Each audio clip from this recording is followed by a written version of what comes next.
but they can never hinder the power of the Lord.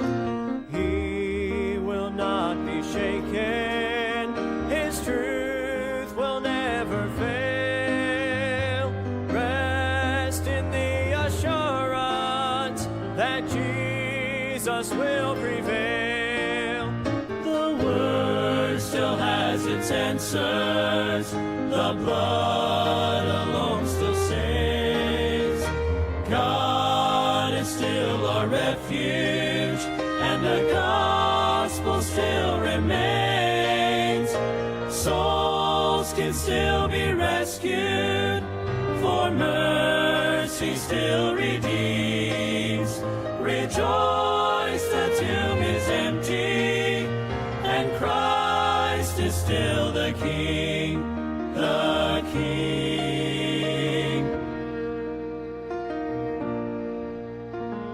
Never be discouraged, or let your heart forget. There is hope and victory, for Jesus conquered death. He'll return in power, but till that glorious day, lift His banner higher, stand strong and keep the faith. The Word still has its answers, the blood alone still saves. God is still our refuge, and the gospel still remains. Souls can still be rescued, for mercy still redeems. Rejoice, the tomb is empty, and Christ is still the King, the King. Unchanging and unmoving, sovereign and supreme, our hope and our salvation, we still declare, we still believe. The Word still has its answers, the blood alone still saves. God is still our refuge, and the gospel still remains. Souls can still be rescued, for mercy still redeems. Rejoice, the tomb is empty, and Christ is still the King. Souls can still be rescued, for mercy still redeems. Rejoice, the tomb still empty. Rejoice, the tomb still empty. Rejoice, the tomb still empty. And Christ is still the King. Christ is still the King.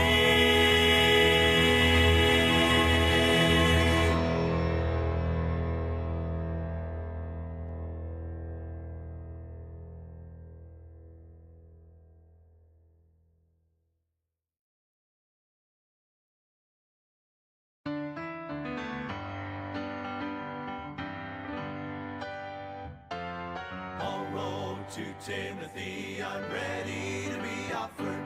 The time of my departure now is at hand. I have fought a good fight.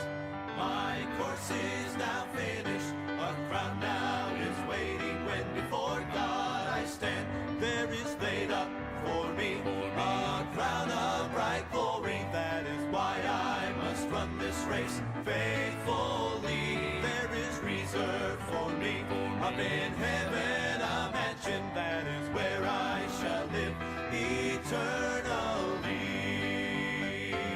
Peter said, I've got an inheritance waiting. It's in incorruptible and fades not away. I am kept by God's power through faith unto salvation. It now is awaiting to be revealed someday. There is laid up for me a crown of bright glory. That is why I must run this race faithfully. There is reserved for me up in heaven a mansion. That is where I shall live eternally. There is laid up for me a crown of bright glory. That is why I must run this race faithfully. There is reserved for me up in heaven a mansion. That is where I shall live eternally. Well, there is reserved for me up in heaven a mansion. That is where I shall live eternally.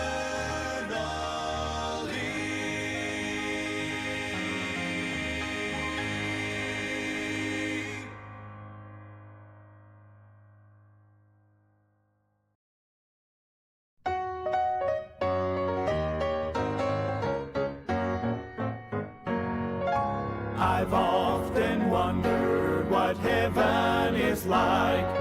Do the walls of jasper glisten in the morning light? Or will the crystal waters flow and carry praise on waves of glory? All the answers I will know when I take my flight. Make a bit of difference how large those mansions are. Fade off in the distance from the bright and morning star. So child, don't be disillusioned with all your questions here, 'cause you won't care or be disappointed when you get there. You will know that every question on earth has been erased when you need before His presence all majesty displayed. So come and live with me forever in the place that God's prepared, where every question will be answered. Heaven awaits.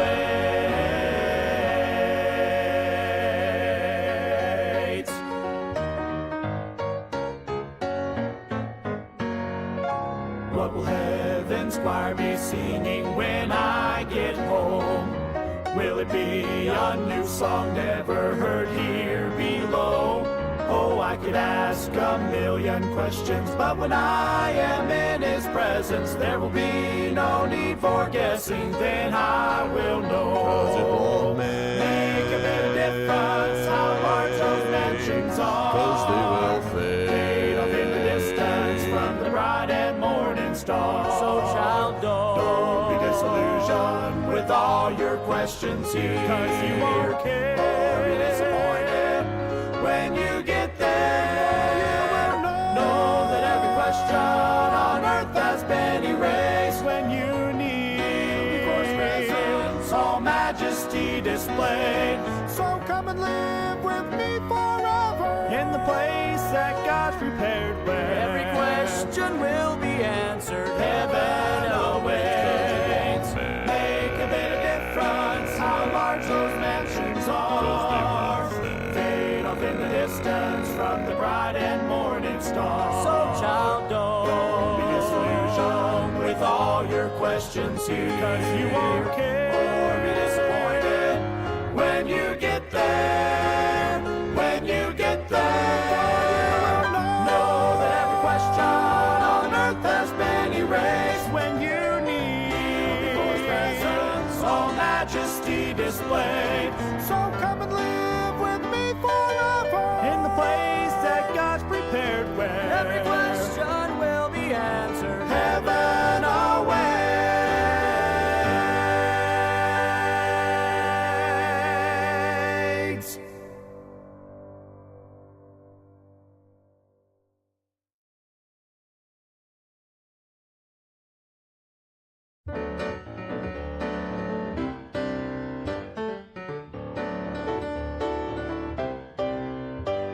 Elijah climbed the mountain, he was feeling down and out. It seemed like he was all alone, the only child of God around. He waited for a great and mighty visit from the Lord. But but the wind and the fire and the earthquake didn't speak. It was a gentle whisper that brought him peace. Expect the unexpected when God's about to move. He will meet our every need in ways we wouldn't choose. Be still and know He's in control. His power will come through. Expect the unexpected and watch what God will do. You're holding to the hope that your deliverance will come. It's easy to suppose you know just how the Lord will get it done, but He just might surprise you by the way He brings you out. His time and His will and His plan are never wrong, so trust Him till the answer comes along. Expect the unexpected when God's about to move. He will meet our every need in ways we wouldn't choose. Be still and know He's in control. His power will come through. Expect the unexpected and watch what God will do. Expect the unexpected when God's about to move. He will meet our every need in ways we wouldn't choose. Be still and know He's in control. His power will come through. Expect the unexpected and watch what God will do. Be still and know He's in control. His power will come through. Expect the unexpected and watch what God will do.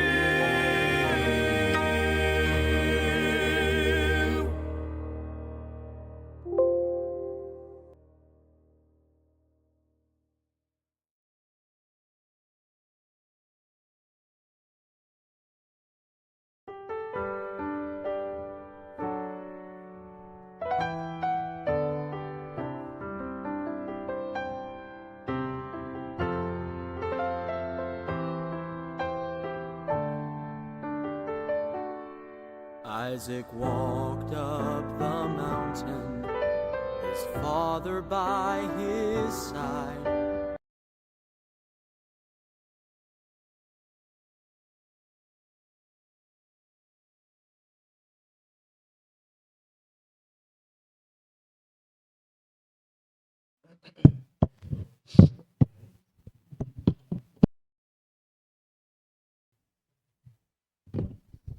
Naimbag, nga morning kakabsat, barong nga aldaw, barong nga parabor. Yan, good morning sa ating lahat at isang mapagpalang umaga at malamig na umaga sa ating lahat. Yan, so napakalamig ang umaga natin at masarap magkukot sana ngayong umaga. Kaso, di ba?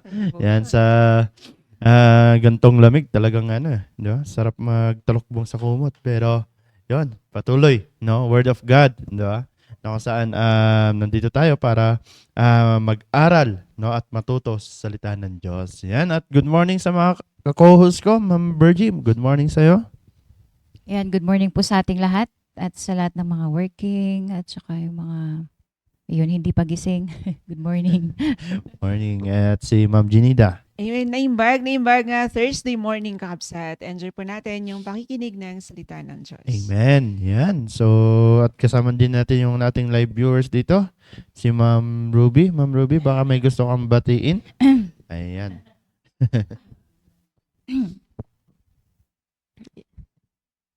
And good morning po sa lahat, sa mga nasa FB Live at ngayon po sa Google Meet. Enjoy po natin yung pakikinig po ng Word of God. Alright, thank you. Thank you. Thank you, Ma'am Ruby. Yan. So, yun. At, yun. Dumadami ang nasa Facebook Live. Yun. Ayun. Good morning. Good morning po sa inyo. Nasa FB Live. No? At kasama po natin dito sila Sir Ariel Pomecha. Good morning po sa inyo, sir. Si Ma'am Geraldine. Yan, si Ma'am Geraldine. Magandang gabi dyan sa US. Ma'am Rulin Sanet, good morning. And Ma'am Myra Zalarzon. Ma'am Heidi Sanet, good morning po. Sir Juni, good morning po. And then si Sir Asherto Manzano, good morning. And then si Sir Herbert Hoffer. yun. Yung mga patuloy nagwa-watch sa ating live, no? Puro mga parents. Yan. So, wala. O ba, Brother Philip? Yan, Brother Philip, join ka sa, sa Google Meet para, makita ang iyong kagapuhan, no? Yan. So, Brother Philip, yan, join ka sa, sa Google Meet. Yan. Alright, sino ba? Yan. So, yan, please like and share our live streaming, no? Itong morning na to. Yan. Yan, at patuloy pa tayo, no? So, meron pa sa Google Meet? Wala pa. Yan. Siguro, magigising pa lang yung mga mag-join. Yeah. Alright, so tuloy-tuloy pa tayo. Yan. Sige, mamaya natin batiin yung mga nasa Google Meet. At this is the last Thursday of the month of January. Yan. So, syempre, kapag last Thursday, yan, no? Na kung saan, the next month or next week, yan, magbabago na pa tayo ng ating topic, no? So, maganda pa rin na napag-uusapan natin, no? About sa commitment, no? Ngayon. So, yun, at napakaganda, no? At napakalaking blessing na napag-uusapan yung ating mga plano natin sa gawain, sa mga commitment natin, and yun, the whole month of January. Hindi lang January, kundi the whole year of 2025, no? Na narinig natin, no? Every morning is all about commitment and planning. So, dapat andun na yun na meron na tayong wisdom, no? Na andun yung planning natin, no? And andun na rin yung wisdom na tayo ay natututo, no? Patuloy na natututo about sa commitment natin. And the year 2026, no? Na andito na dapat yung application, no? Andito na dapat yung application kasi the whole year natin na pag-uusapan, 'di ba? Every morning. So yan yung topic ng devotion. So, 'yun. At ganun pa man, gusto ko lang i-share, no, yung blessing, no? Na kung saan yung blessing na dapat meron tayong plano and commitment sa Panginoon, 'di ba? Na tayo at syempre yun nga, gumawa tayo ng plano, no, na gagawin natin the whole year 2026, and hindi lang the whole year, dapat meron ding monthly, weekly, and daily plan, no? So napakaganda 'yun. At kapag kasama natin ang Panginoon, or we include Panginoon sa mga plano po natin, andun yung blessing na kung saan andun yung guide ng Panginoon sa atin. Diba? Kasi if we include that, andun talaga yung guide eh. And andun yung dinadirect tayo ng Panginoon. No? So, napakaganda. Kaya nga, one of the blessing, no? Alam ko, maraming blessing, no? Na makukuha kapag andun yung pagpaplano natin sa gawain ng Panginoon. And yun, we include yung naka-include ang Panginoon sa ating mga plano. So one of the blessing, no, na i-share ko this morning, no, kasi kapag isa-isahin ko yung blessing, baka hindi na makapagsalita si Ma'am Ginida. Yeah.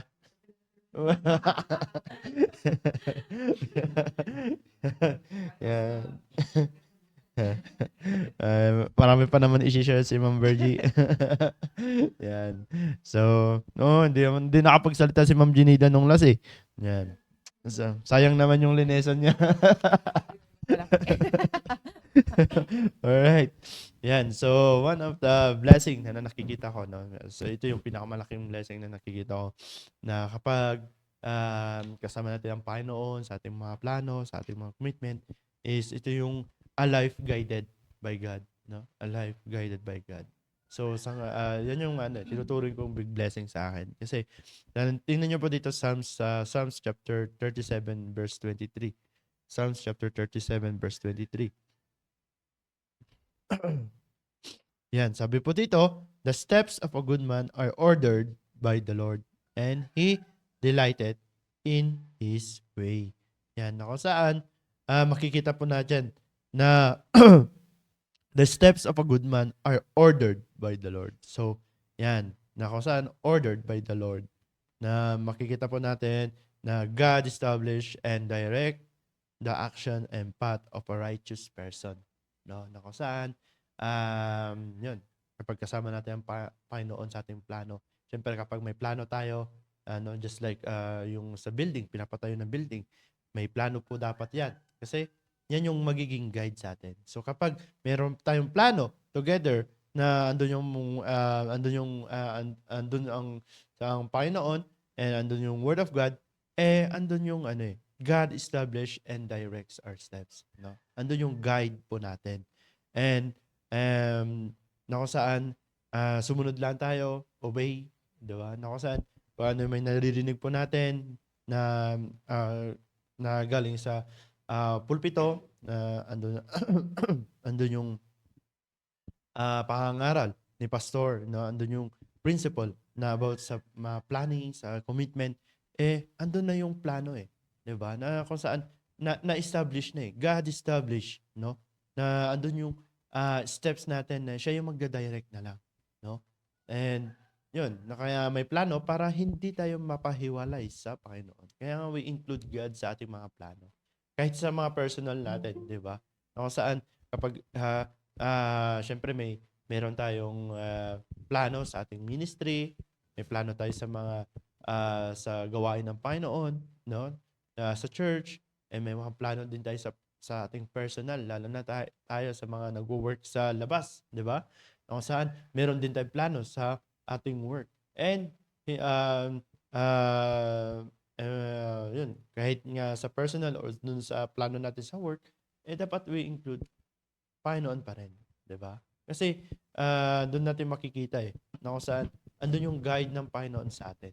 Andun yung guide ng Panginoon. And yun yung blessing, no? Na kung saan napakalaking blessing kasi kapag may guide ng Panginoon doon, nandun din yung protection ng Panginoon, no? Kasi sabi dito, the steps of a good man are ordered by the Lord and He delighted in His ways. No, na kung saan and delighted in His way, the Lord takes pleasure in the life and conduct of the one who follows Him. No, na kung saan delight, 'di ba? Ando yung kagustuhan ng Panginoon, ando yung protection ng Panginoon, 'di ba? Kasi sabi, the Lord takes pleasure in the life and conduct of the one who follows Him. Kapag sumusunod tayo sa Panginoon, and andun yung plano po natin, andyan na, nakalatag na yung plano po natin together, no? Na yung plano natin, nakasama ng Panginoon, andun yung blessing, na andun yung guide ng Panginoon, and andun yung protection ng Panginoon sa atin. No? Kaya, yun, testimony ko na andun yung makikita ko kapag andun yung guide ng Panginoon, and andun yung protection ng Panginoon, is ibibless ng Panginoon yung business natin or yung work natin.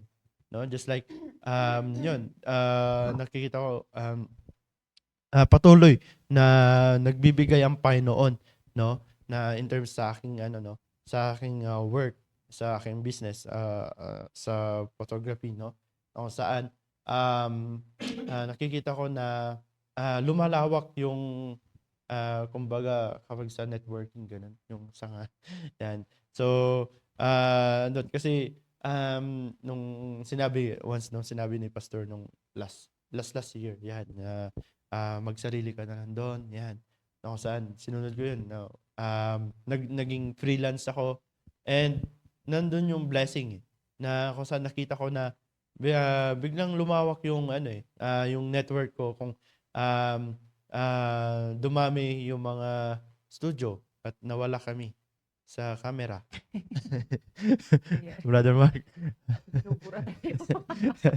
Wait lang po Yan. So, nawawala kami sa sa camera. Ayun. Yan, sorry. Nilalamig yung camera namin. Alright. Back to the topic. Yun. Ayun, batayin ko lang yung mga nasa Google Meet. Brother Philip, good morning. Yan o, bira. Namimiss ka namin dito, Brother Philip. Bisita ka naman sa PME. Alright. Yun. Si Ma'am Sabel. Good morning, Ma'am Sabel. Yan, Ma'am Sabel. Morning bag nga agsa pa. Karating Ayun. amin. Good Ayun, morning. si Ma'am Sabel. Alright.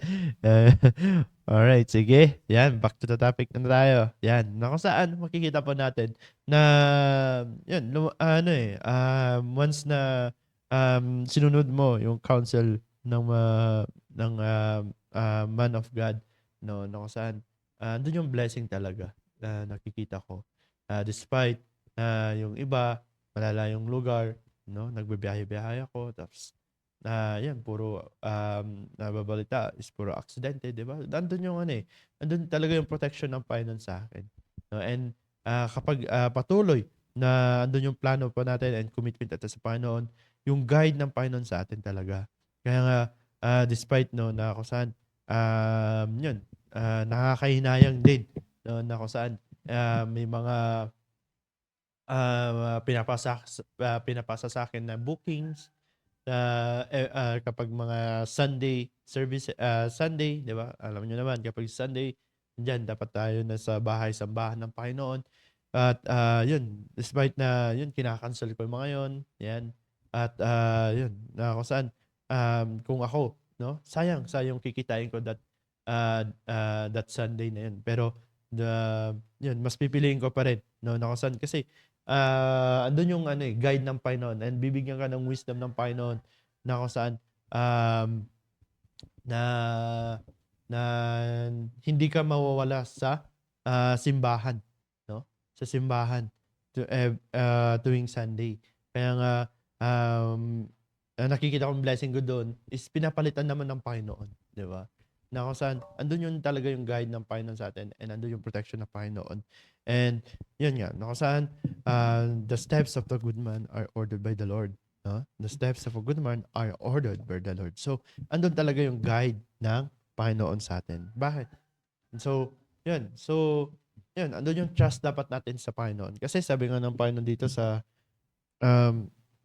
Hebrews chapter 13 verse 5, sabi dito, let your conversation be without covetousness and be content with such thing as ye have, for he had said, I will never leave thee nor forsake thee. No? Kasi hindi tayo pababayaan ng Panginoon. So, yan, one of the blessing, no, na makikita natin kapag we include God sa ating plano and ginagawa po natin yung plano para sa Panginoon. Sabi dito, I will never leave thee nor forsake thee. Hindi tayo iiwan ng Panginoon kasi andun na nga yung guide ng Panginoon. Susundin na lang natin yung guide. Diba? And dinadirect na nga tayo ng Panginoon. So why not tayo bilang isang anak ng Diyos and tayo as a working, magpa-direct na tayo sa Panginoon. No, na saan maraming way ang diablo para mawala tayo sa guide ng Panginoon. No? Kaya yun, na saan pasalamat tayo dahil may mga preaching na patuloy na nagwa-warning sa atin and nag-i-encourage tayo na magpa-direct tayo sa Panginoon. And it's sa mga devotion din, sa mga hosts, 'di ba? Naririnig po natin na andun na enough, no? Na na word of God na maririnig po natin na yun, na andun yung paggawa natin yung plano together with yun, we include God sa ating mga plans, no, and commitments. Kaya makikita po natin na yun, di tayo pabayaan ng Panginoon and it's a great blessing talaga. Doon yung protection ng Panginoon. Kaya as one, no, na kung saan tayo mga working singles, na why not, di ba, na kung saan hindi lang dapat sa work yung ating mga plans, no, hindi lang yung magpapayaman, no, yung ating plano, dapat andun pa rin yung salita ng Diyos, no? Andun pa rin yung salita ng Diyos and andun yung ang Diyos sa ating mga plans and commitments. And yun, alam ko maraming idadagdag si Ma'am Janita kasi di siya nakapagsalita ng last. Ayan, Sir Christian, at the blessings. And kaya may magpapa-giant pizza ulit. Uy, sino kaya Kasi yun? lumalaki yung Yeah. lumalago ang business kaya may giant pizza mamaya. Ma'am Sabel, punta ka dito kung Sino? gusto mo. Giant pandesal, Ma'am Sabel. Pwede na rin yun. Mas maigi sa wala. Yan, kaya napakaganda po yung meron tayo talagang goal na nasa set. At yun nga, hindi lang hindi lang yung nag-set tayo ng goal. And kaya naalala ko yung last week. Last week ay sa devotion po namin ay tinatanong po kami ni Pastor, kumusta na yung goal? And nung nakaraan, ano yung goal mo? Yun yung tinanong nung nakaraan eh. The following week. And tinanong niya, ano na yung nagagawa mo dyan sa goal mo na yan? Di ba? Mas karamihan, marami yung nasulat. Tapos, uumpisahan pa lang. Kaya sabi ni Pastor, uumpisahan pa lang, 2 pa lang out of 10 or out of and 3 pa lang yung nauumpisahan. Di ba? Kaya sabi niya, pang ilang araw pa lang ng January. 3 pa lang. 'Di ba? Kasi minsan wala tayong problema sa pagse-set ng goals. Yan, nagkakaproblema tayo minsan kung paano at kung kailan natin uumpisahan. 'Di ba? Pero napakaganda yung ganun na merong nagche-check sa iyo, yung sinasabi ni Pastor, na merong nagche-check sa iyo para nare-remind ka lagi. 'Di ba? At least nung bago mga second week ng January. Yeah, at least 'di ba may nagre-remind na oo nga pala may goal nga pala ako at kailan ko nga pala ito uumpisahan. 'Di ba? Just like nung nabanggit ko po na Bible character last time, si Nehemiah na meron siyang time frame doon sa goal po niya. 'Di ba? Kaya napakaganda na yun din yung gagawin po natin sa mga goals po natin. Kaya nga meron tayong tinatawag na long-term, short-term goals po natin. Na makaganda na mag-set tayo ng deadline para yung sarili natin ay motivated at focused doon sa goal po natin.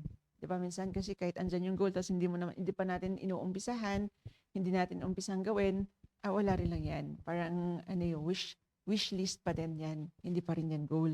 And kaya nga last time nagbigay ako sa inyo ng isang Bible character kung paano niya naabot yung goal niya. And ngayon naman ay dadagdagan ko ulit ng isa. Yan. So dito po sa Genesis chapter 6. Yan, na Bible story dito po sa chapter 6 and ito po ay patungkol kay Noah. And kung kilala po natin si Noah, and siya po yung gumawa ng ark. And siya po yung gumawa ng ark. At kung titingnan natin dito sa verse chapter 6. Yan, chapter 6 verse 13.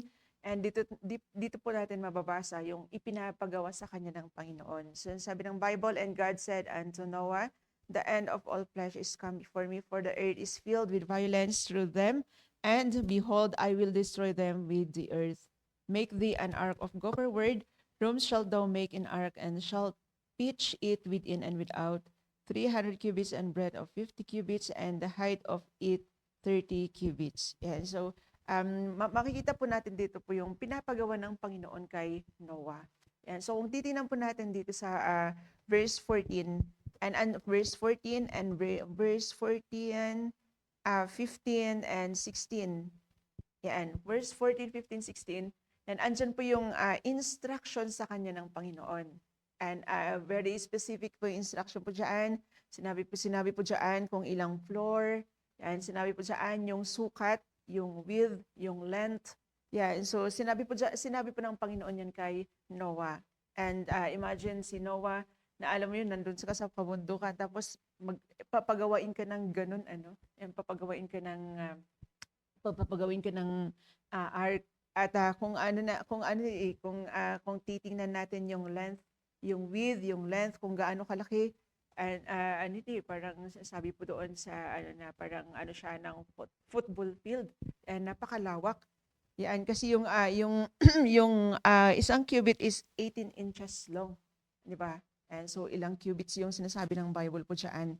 Yan. Kaya, yun po yung goal po dyan ni Noah. Ano po yung goal po dyan ni Noah? Yan, yung para gawin po niya kung ano yung pinagawa ng Panginoon. So, exactly, after 100 to 120 years, exactly kung ano yung pinapagawa ng Panginoon kay Noah, ay nagawa po dyan ni Noah.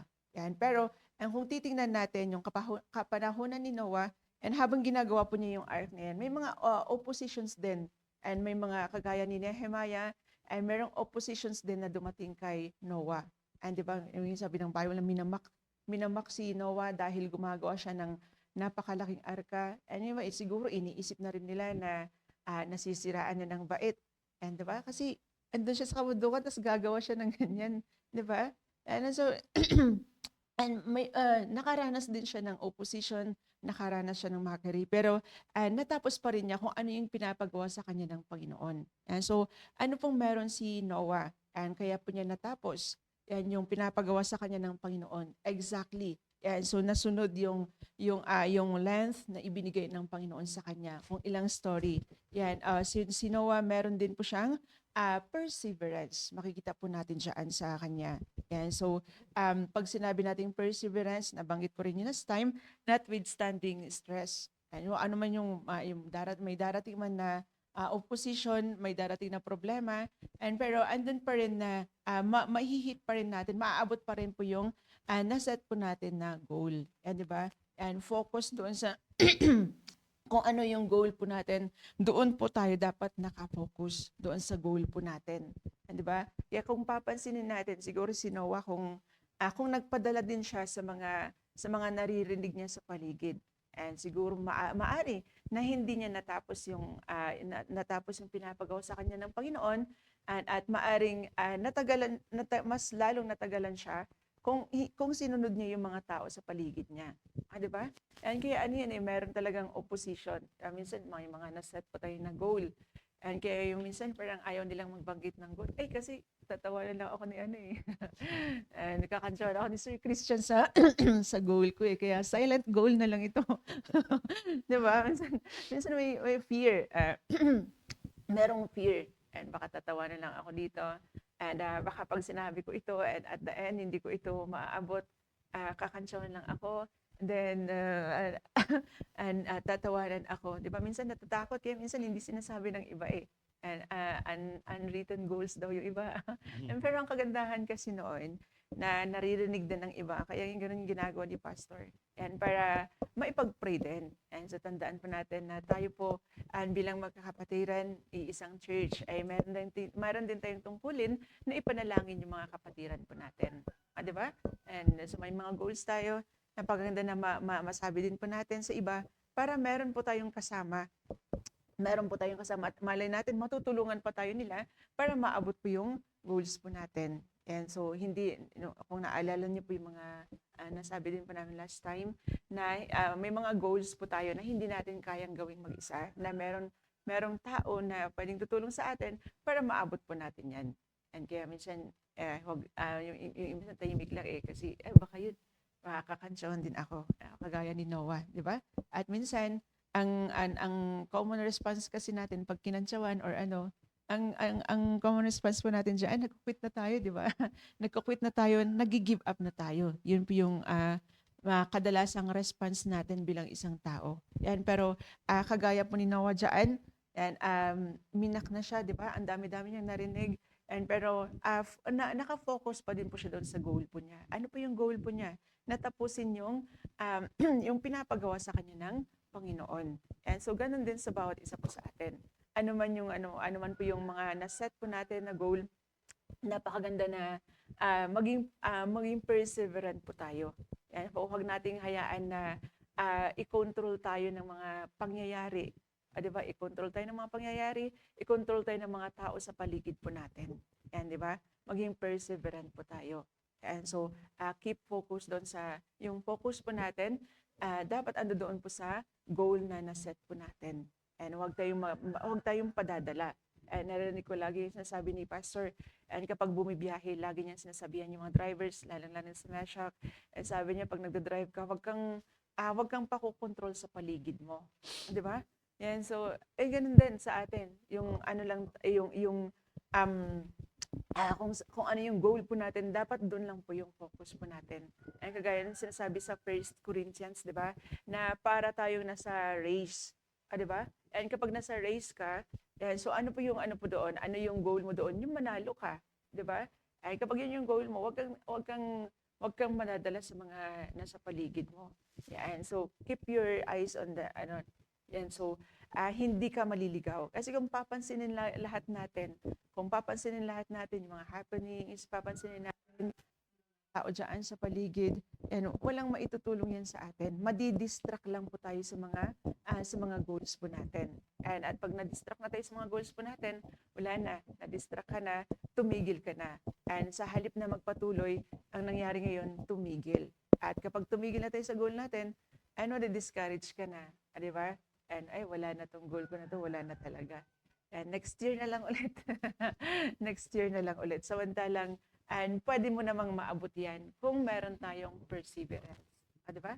Kaya nga, lagi kaming check ni Pastor sa mga goals po namin. Yun din yung kagandahan na hindi lang si Pastor yung mag-check sa atin, kundi tayo rin mismo. And tayo mismo, napaganda na i-check din po natin yung magkaroon tayo ng regular na assessment doon sa progress ng goals po natin. Kaya nga, magtatapos na yung January. Yan, ano na kayo yung nagawa ko dito? Yan, ano na kayo yung nagawa ko dito? Ano na yung consistent na ginagawa ko dito? And so that pagpasok ng February, at least alam natin ulit kung paano natin itutuloy yung mga goals po natin. Di ba? Napaganda na weekly, i-assess natin yung sarili natin doon sa mga goals po natin. Weekly, monthly, quarterly, ano pa ba? Ano bang tawag doon sa every 6 months? Di ba?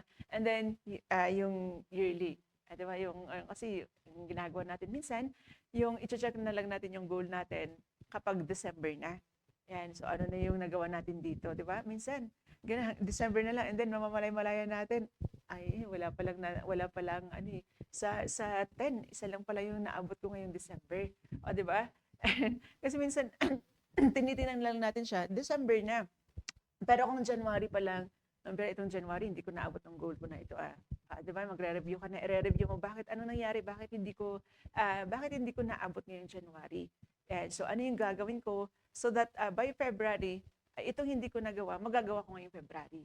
Di ba? Kaya napaganda na meron tayong pag-a-assess, i-assess natin yung sarili natin daily. Yan, kaya laging sinasabi ni Pastor sa amin, yan, pagdating ng hapon, pagdating ng gabi, and bago matulog, sabi niya, i-review mo muna ano yung mga ginawa mo.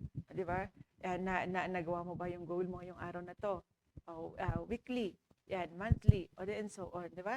Yan napaganda yun para ma-check talaga natin yung progress doon sa goal po natin. At alam niyo po kapag alam ko po naranasan din po ninyo na kapag nakita natin may progress doon sa goals po natin, nai-encourage ka din, di ba? Nai-encourage ka din at mas lalo nating nakikita yung kapangyarihan ng Panginoon.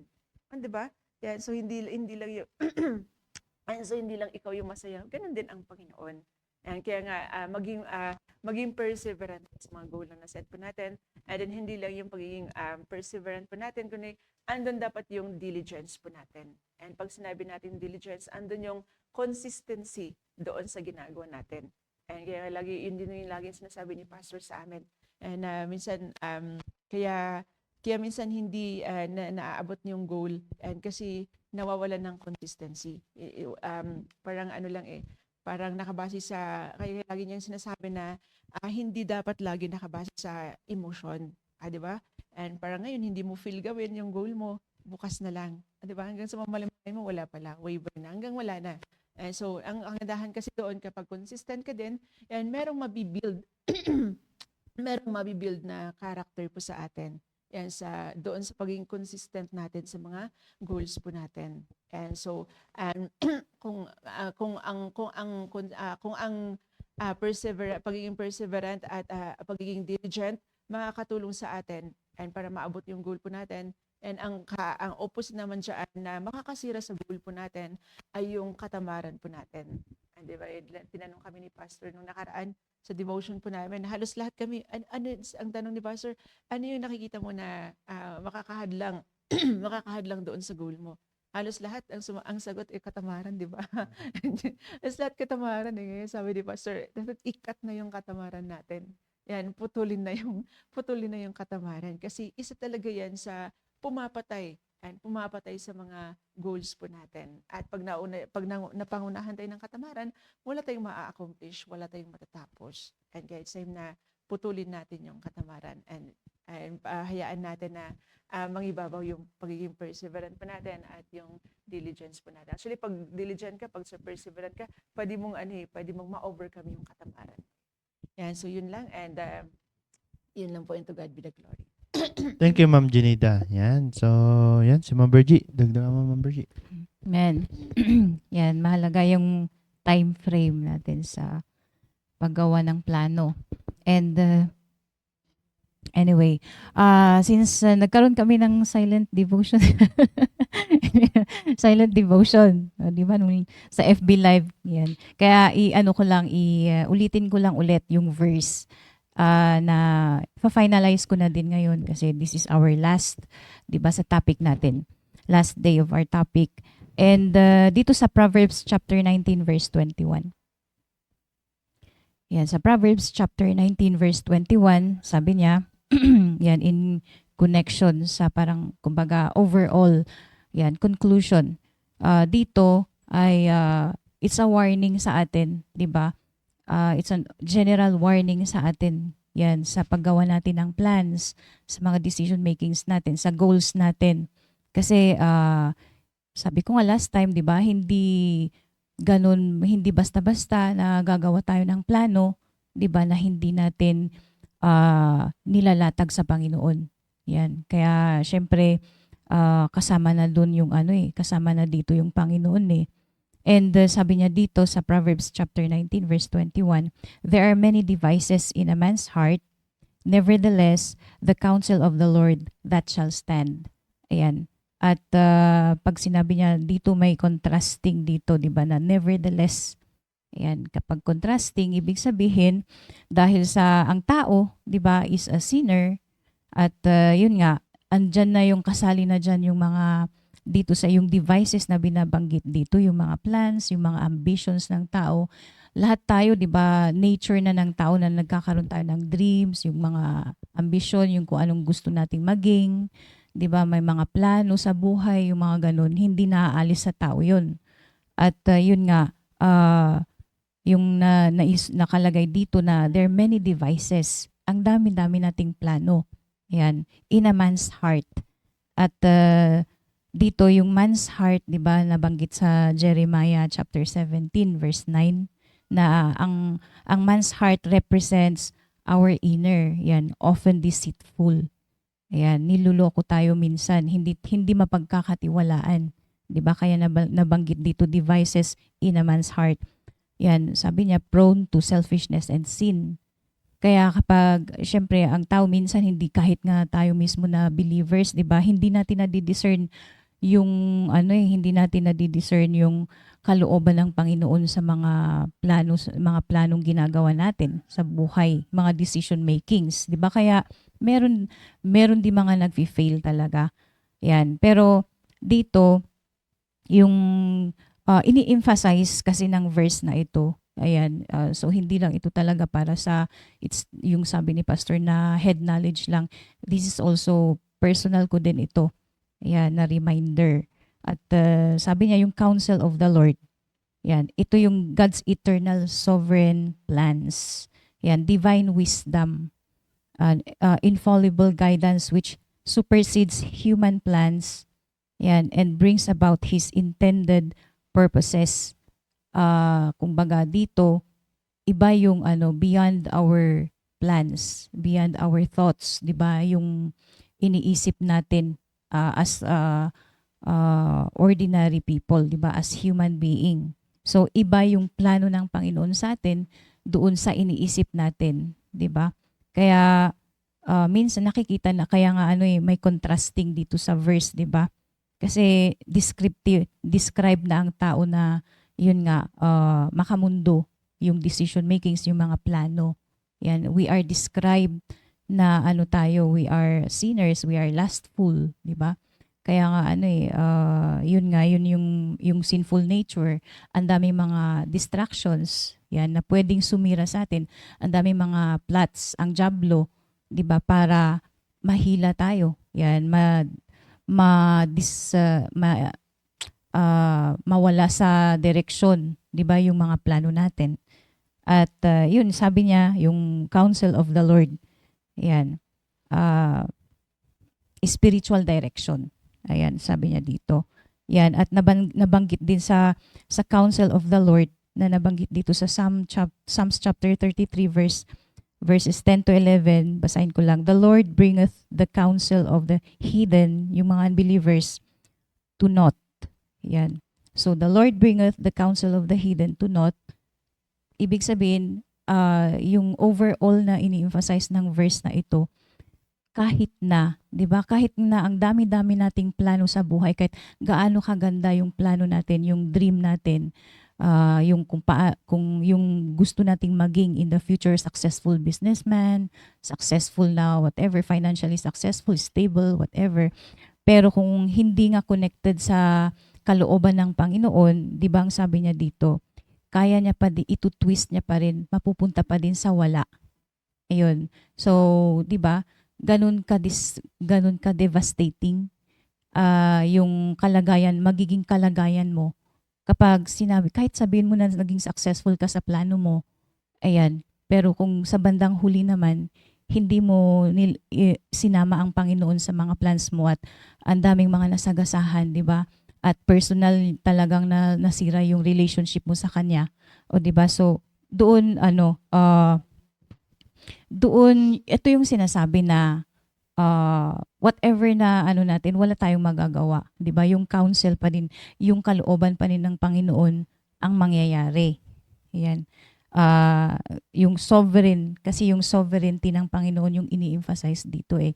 Yan. Wala tayong control. So, hindi natin pwedeng sabihin na successful tayo in the future sa plano natin kahit wala ang Panginoon. 'Di ba?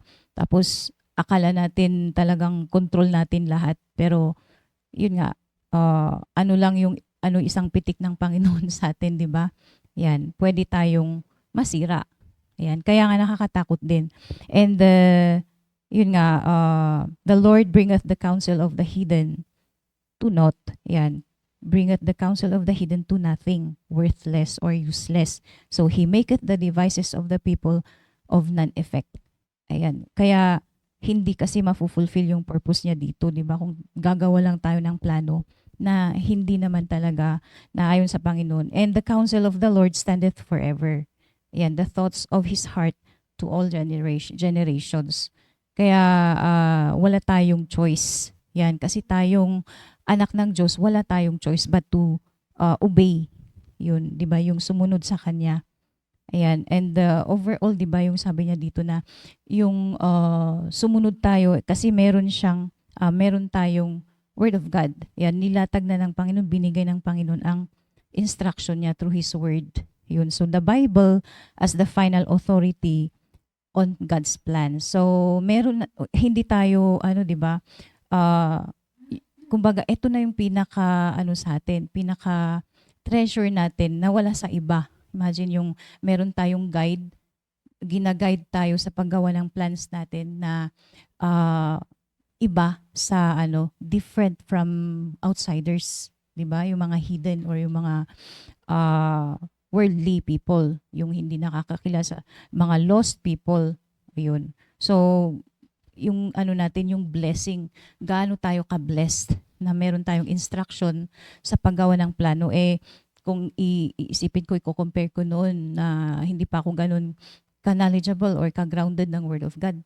Yung mga plans ko kung ano-ano, 'di ba?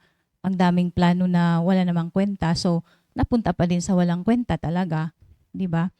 Ayan, so bawat isa naman sa atin nakikita natin 'yan sa experience. At yun, to sum up, kasi ayaw naman siguro nating maging katulad ni Lot, 'di ba? Na dun sa nangyari sa story ni Abraham and Lot, 'di ba, na nephew niya. So Abraham and his nephew had to separate, yan dun sa Genesis chapter 13, to prevent conflict between their herdsmen as their combined wealth and livestock exceeded what the land could support. Yan, kasi kailangan nilang maghiwalay. At dun nga sa verse 13, Abraham generously gave Lot first choice of the land. Yan, leading to Lot choosing. 'Di ba? Nagkaroon siya ng choice eh. So iba yung kaisipan ni Lot that time. Yan, siguro talagang punong-puno siya ng ambisyon, punong-puno siguro siya ng plano sa buhay na pansarili. Yan, leading to Lot choosing the fertile Jordan Valley near Sodom. Yan, while Abraham remained in Canaan. And anong nangyari dun sa buhay ni Lot, 'di ba? Na at the end is nasira. Yun, naging worthless. Kasi nga inalis niya yung Panginoon, 'di ba, sa choices niya. Ayan, and nagdepend siya sa sarili niya. And ang nakakatakot doon, nadamay ang kanyang family. 'Di ba? Buti kung siya lang yung nakarip ng consequence. Ang problema, from generation to generation, yung consequence ng ganun katindi yung impact, 'di ba? Na pag gumawa tayo ng plano na lalo na pag long term sa mga working singles like sa marriage or whatever na nakakatakot kasi 'di ba, Lot's future was devastated, totally went to nothing. And yung final thought ko dito na sabi niya, how you invest your life for God now or at present. Kung paano tayo nag-i-invest para sa Panginoon, yan, at present, is a great blessing also in the future. May impact yan sa future natin. Ayan, kaya sa akin talaga, it's a great reminder din, di ba? Sa paggawa ng plano. But if you invest your life apart or disconnected with God sa will ng Panginoon, will also have bad consequence in your future. So, yun. Kaya, whether we like it or not, di ba? Yung sabi niya, the counsel of the Lord that shall stand. So, wala tayong magagawa. Kung gumawa ka ng plano mo para sa sarili mo lang, di ba? Sinunod mo yung sarili mong kagustuhan, reap the consequence. Pero kung, di ba, sumunod tayo sa yung fulfillment kasi, yung pinaka-ultimate, di ba, na gusto ng Panginoon na mangyari is yung kalooban niya, di ba, yung purpose niya sa atin. And syempre, hindi natin may aalis doon yung Great Commission. Yan. So, the blessing, imagine mo yung blessing ng pagsunod hanggang sa family mo. Yan, hanggang sa may establish mong family. Kitang-kita naman, 'di ba, sa mga characters or sa Bible mismo, 'di ba? Yung blessing. Kaya it's better to be safe with God, 'di ba, alone na sumusunod ka. 'Yun, kaysa yung gumagawa tayo ng sarili nating desisyon na malayo sa Panginoon. O yun nga. So sa akin talaga dito sa verse na ito or sa habang nagpo-prepare ako is, o nga sabi ko, nakakatakot. Ayoko nga maging Lot, 'di ba? Yung maging ganun ang outcome yan ng mga decisions. Hindi lang kasi ito syempre about short term or temporary yung mga plans natin for a week or year. It has something to do sa plans din natin for a lifetime, 'di ba? Para sa future. So, yun lang, to God be the glory. Thank you, Ma'am Bergie. Yan. So, yun, talagang kita po natin, no, na andun yung pagpaplano po natin and andun po yung maraming, yun, tulad na sa nabasa po natin na sinabi ni Ma'am Bergie na maraming devices, no, na gumugulo sa atin. Just like sabi nga rin ni Ma'am Janita na bakit hindi natin nagagawa yung plano dahil sa katamaran. So, one of the devices, no, in a man's heart. And makikita po natin na talagang ando yung commitment natin is patuloy, no, na ayun, maraming paraan talaga ang Diablo. Pero yun nga. At mayroon po dito comment po ni Pastor. Sabi po dito, sa bawat plano natin para sa Diyos at pagtugon o pagtupad natin ay depende sa personal na pagkakilala natin sa Diyos. Kaya dapat linawin natin ang pagkakilala natin sa Diyos. So, yan, amen po, Pastor. Kung saan, totoo po yan, no? Kung saan, it depends talaga kung gaano natin kakilala ang Panginoon. Diba? Kung saan, minsan, nag-doubt tayo, diba, sa Panginoon. Lalo na kapag nagpipray ka, diba? Tapos hindi sinagot ng Panginoon yung prayer mo. Malulungkot ka na agad. Diba? Yeah, malulungkot ka na, dismayado ka na, diba? So, yan, nakasan. Ba't ka, di ba? Dismayado ka na, disappointed ka na, parang gusto mo namang magpakamatay. Yan, di ba meron ganun? Pero, yun nga, kasi nakadepende yan sa gaano natin kakilala ang Panginoon. Di ba? So, yun, sabi nga, every plano talaga, no? Na kung saan dapat mas kilalanin pa natin ang Panginoon. Kaya yung sa tema natin, sa papasok na this February, yun yung pag-uusapan po natin sa ating devotion. No? Yung pagkakilala natin sa Panginoon. Kaya, yun, tuloy-tuloy lang po tayo. Alright, so yun. Iniwan na naman si Ma'am Sabel ang kanyang kasama. And, kaya nagiging the only one si Ma'am Sabel sa Google Meet. Yan. So, yun, tanungin natin si Ma'am Ruby kung ano yung masasabi niya sa ating devotion.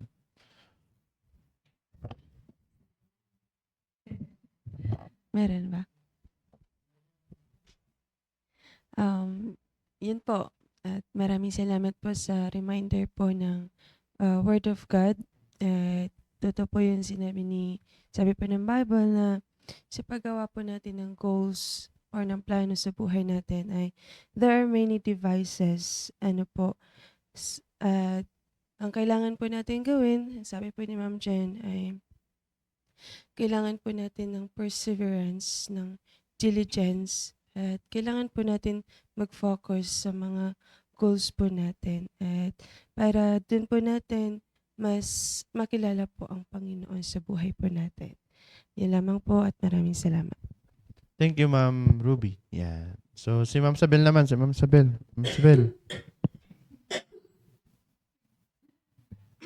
Ano ba? Good morning ulit. Magpapasalamat ako na nasa church ako at may pastor tayo na nagtuturo talaga kung paano tayo magplano, kung paano tayo gagawa ng plano. Wow, magas. Kasi dati nung nalala ko lang, nung wala pa ako sa PMA, parang tinanong ako kung ano daw yung plano ko sa buhay, ba't wala akong plano? Kala nila wala akong kaplano-plano siguro. Nakikita Plano nila siguro magkasama. nakikita siguro nila na wala, parang, oh my gosh, ano bang plano ng taong to? Magbigay ka ng isa, ma'am. Marami, pero parang plano ng yung walang guidance ang Panginoon. Wow, sorry. Wow. Pero ang kaibahan naman ngayon na nandito ako sa PMA Baptist Church, so nakakarinig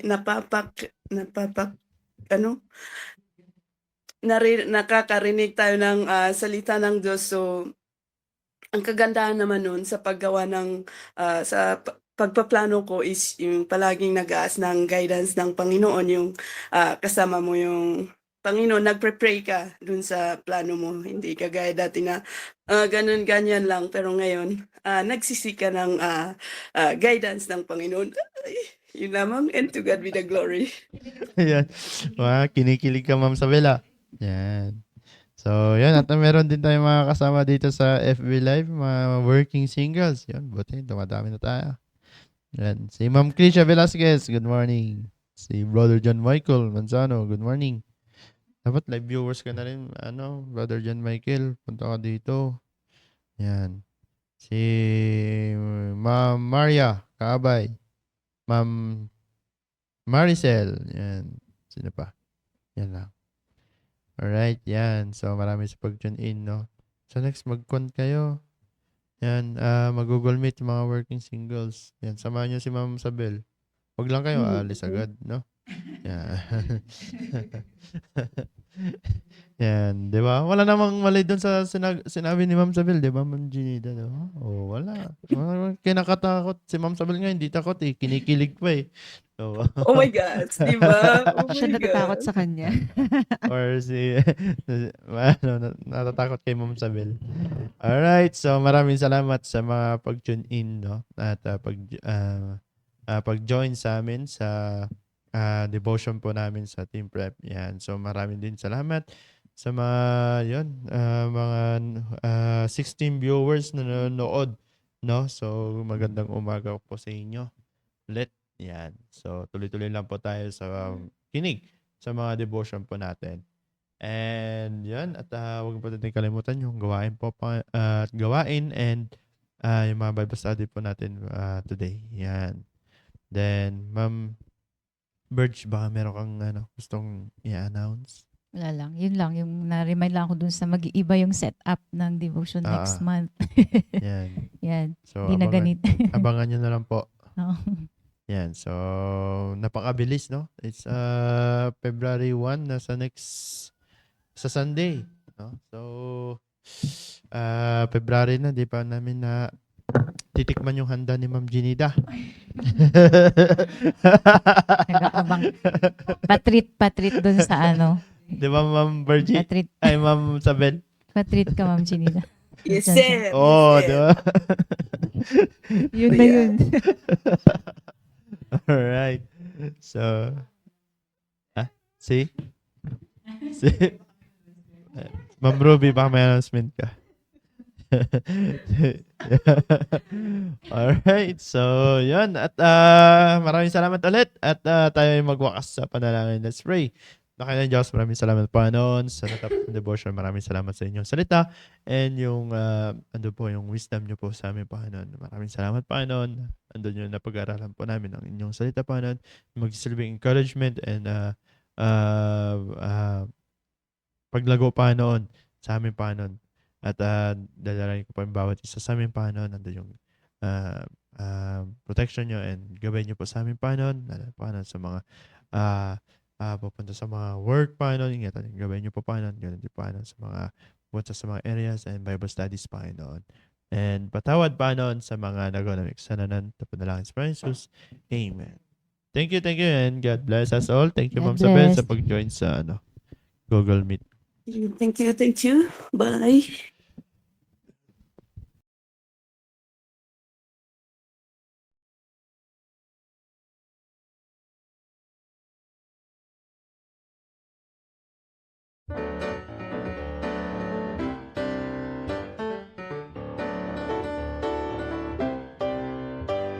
Elijah climbed the mountain, he was feeling down and out. It seemed like he was all alone, the only child of God around. He waited for a great and mighty visit from the Lord. But the wind and the fire and the earthquake didn't speak. It was a gentle whisper that brought him peace. Expect the unexpected when God's about to move. He will meet our every need in ways we wouldn't choose. Be still and know he's in control, his power will come through. Expect the unexpected and watch what God will do. You're holding to the hope that your deliverance will come. It's easy to suppose you know just how the Lord will get it done, but he just might surprise you by the way he brings you out. His time and his will and his plan are never wrong, so trust him till the answer comes along. Expect the unexpected when God's about to move. He will meet our every need in ways we wouldn't choose. Be still and know he's in control, his power will come through. Expect the unexpected and watch what God will do. Expect the unexpected when God's about to move. He will meet our every need in ways we wouldn't choose. Be still and know he's in control, his power will come through. Expect the unexpected and watch what God will do. Be still and know he's in control, his power will come through.